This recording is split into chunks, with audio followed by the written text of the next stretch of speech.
his life. See, Paul, I had never really seen that. This is a short, everybody's been doing good staying short, so I'm gonna stay short too. But hallelujah, he gave me an understanding and realized, and I began to see the drink offering in the Old Testament, the drink offering in the New Testament.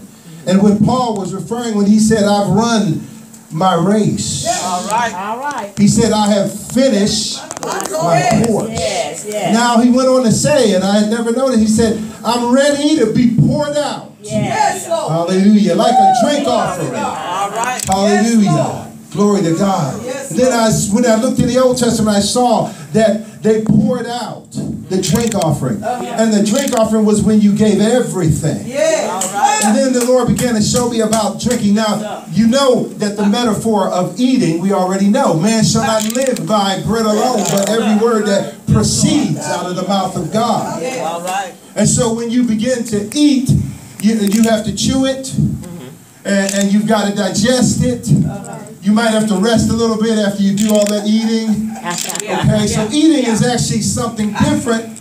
Drinking comes a different way. Because when you drink, you don't chew it. The digestion is much simpler and much faster. Hallelujah.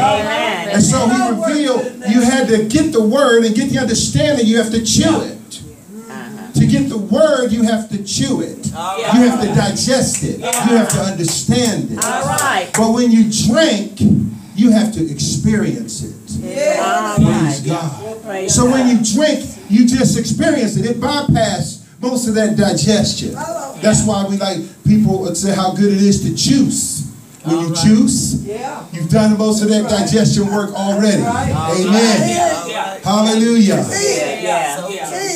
And the Lord had thirsted, but when he went to the cross, now this was all a fulfillment of the Old Testament prophecies.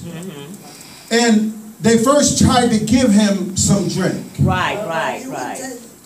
And the Bible said he tasted a little and said no.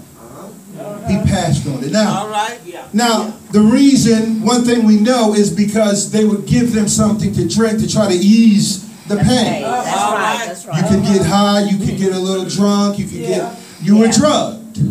But Jesus didn't want to be drugged. Amen.